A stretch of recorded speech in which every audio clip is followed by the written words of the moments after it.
in 2006 and 2007, which were kind of leading towards the project I'm currently photographing in Turkey. So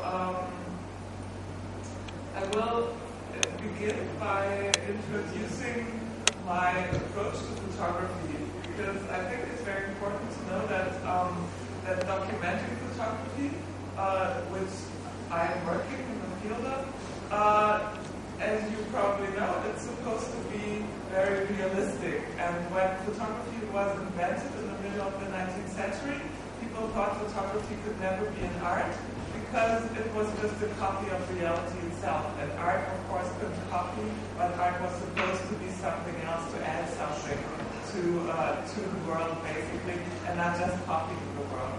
So, of course, in the past 30 or 40 years, visual culture discourse has proven this wrong, because of course photography is kind of framing reality, but it's taking a short time and it's taking a capture from a certain field that you can perceive by eyesight, but still it's not showing everything, but it's just clipping something out from this.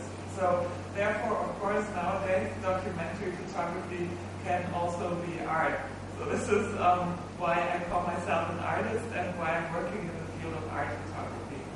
So what is also very interesting about photography is that when you see a single image and you don't know anything about this image, it's really hard to understand what you see in the picture, because we're so used to see images in a contextualized way. That is, for example, when we have a press photograph in the newspaper, we always have a caption that says what we are seeing and where and when this picture was taken, for example. And so if you see a picture, a photograph, without this caption and without any other pictures around, it's really hard to understand what is being shown. So so we are really used to see photography in a contextualized way. And my approach is more of a conceptual documentary photography. That means before I start a project, I do a lot of research. Sometimes my research takes 1 or 2 years until I start realizing the project. And it means that I do a lot of research and a lot of reading. For example, before coming to Turkey, I've studied a lot about Turkish and Ottoman history, and I read a lot about city sociology, about Istanbul, for example. And so then by researching and reading, I try to make up my mind what do I want to tell or to show about the places that I visit and take pictures from.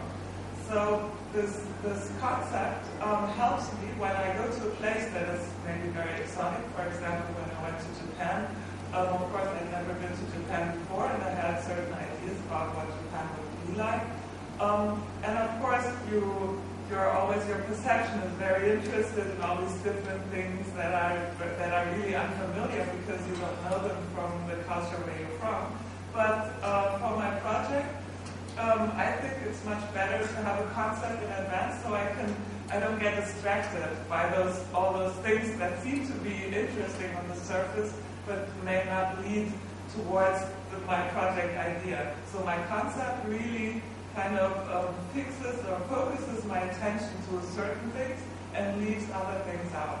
So also I'm interested in images that show kind of like a day-to-day approach. So you could, walking down the street, you could see the same things that I'm photographing. I'm not really interested to create a certain aesthetic or to create like this really special moment. For example, some of you may know the idea of Henri Cartier-Bresson, the French photographer who created the idea of the decisive moment. That means that you are there in a certain moment and take a picture, and it's just that moment. And for example, in the flow of time, you would see somebody jump into a puddle or something, but he took a picture in the second or the millisecond where this person was flying because he was trying to jump above the puddle. So, but usually in your perception of day-to-day life, you wouldn't see that moment because that just the camera captures. And I'm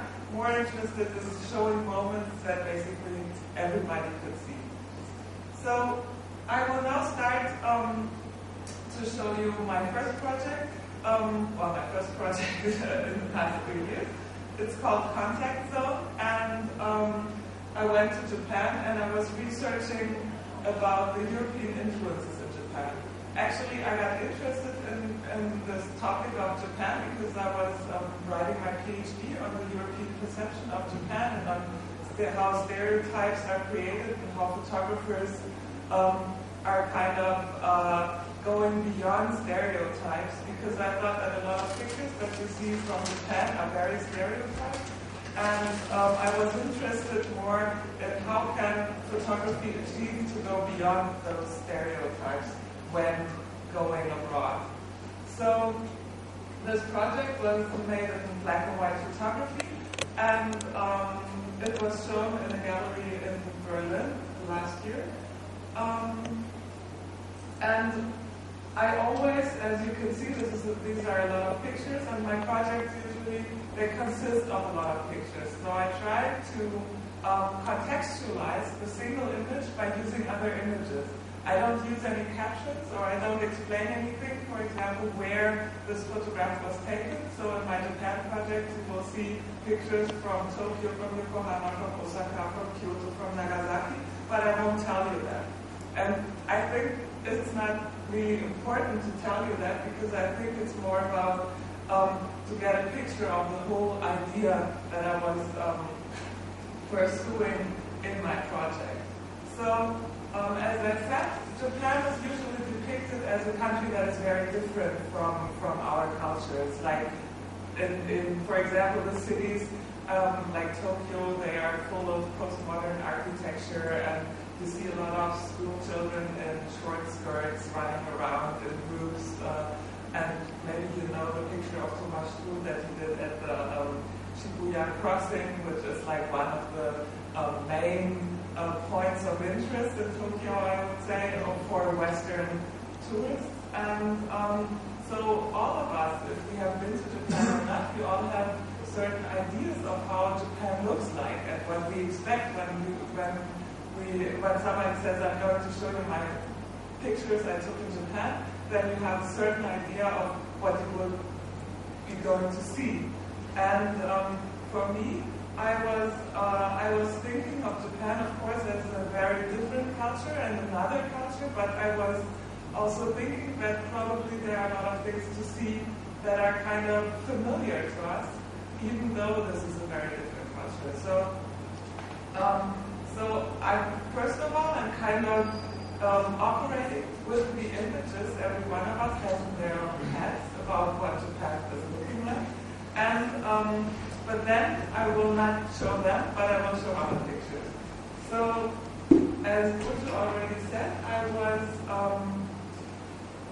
was doing research on the European influence. Maybe you know that Japan closed itself off for more than 250 years to foreigners, and no Western foreigners were allowed to enter the country, and no Japanese were allowed to go abroad.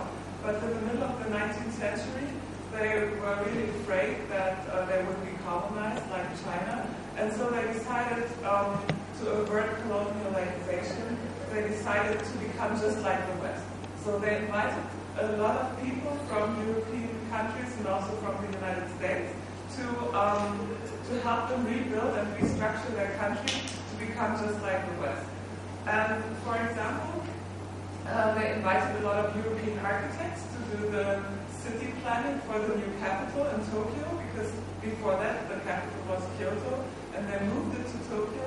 And they invited some architects from Berlin to make the planning of the capital. And so especially Prussia, which was later part of the German Reich, was a big role model for Japan, because the Japanese, they adapted the Prussian constitution, for example. They adapted ideas from the Prussian military, and they also adapted German medical system. And so they had a lot of they took a lot of input from Western countries to reshape their nation to become like a modern country. And I never thought that I would be able to see so many old structures still from the 19th century in Japan, because of course there was the big earthquake in 1923, I think, in Tokyo, and then also, of course, there was fire bombings in the war, so I never expected that many structures to be still left. But, so I started walking around Tokyo with an architecture guide, but soon this wasn't necessary anymore because I could just find structures like I was looking for anywhere in the city, basically. So the way how I conceived this project was to look at architectures that were built by European architects or influenced by European architecture, and also I was going to places where, from the 19th century on, Western people were allowed to settle in Japan because they couldn't just live wherever they wanted, but they had to move to certain areas of the cities, and there were kind of like these ghettos for foreign people. And in some cities, these places are kind of preserved as museum spaces, but in some cities, for example, like in Yokohama, which is a suburb, kind of like a suburb of Tokyo, nowadays there's still a big community of foreigners, and you will find a lot of churches, for example, and the German school is there. You find German bakeries there, and so you find a lot of things still being made for foreigners, or places where foreigners are meeting, for example. So when I was taking those pictures, I was really interested not to make Japan look like some European country or cities, but I was more interested really in looking at the influence of Europe. So therefore, I decided to photograph only in cities where you have like this cultural interconnectedness and this cultural relations. Because of course, I thought that maybe it would be possible to take pictures of landscapes that kind of look like European landscapes, but for me, this wasn't really interesting. For me, I was really more interested in these cultural transfers that were being made.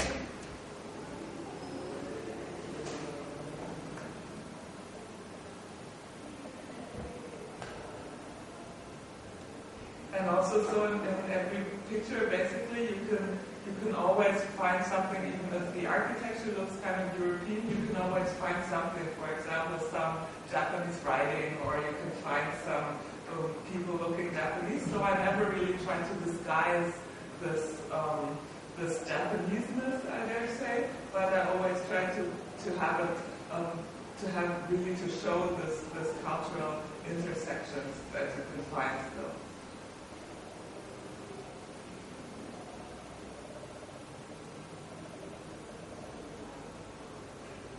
Yeah, so this is this Japan project is kind of like the first string of my interest of the influences between Europe and Asia that kind of leads to my project I'm doing right now in Turkey. And the second project I will show you now is a project that I was taking in the European Parliament. I was invited by two curators who tried to realize a project. They invited 10 photographers from 10 different countries of the European Union, and each of us was allowed to photograph either in Brussels or in Strasbourg in the parliamentary building and make a documentary project of whatever we wished. So I was very free in my conceptions about this project. And the title, EP 2006/K, is kind of cryptic, and it is supposed to sound like this cryptic file number that we know when we have files from whatever bureaucratic institutions. So EP stands for European Parliament, and 2006 in Istanbul and in Ankara, because Istanbul as like the Ottoman capital that was and today is also one of the most important cities in Turkey. And Ankara is the city basically created by Atatürk to be see the new capital, and to have to, as you know, of course, there's a lot of German architecture to be found in Ankara, and I also thought that was very interesting that Atatürk wanted like Western architects to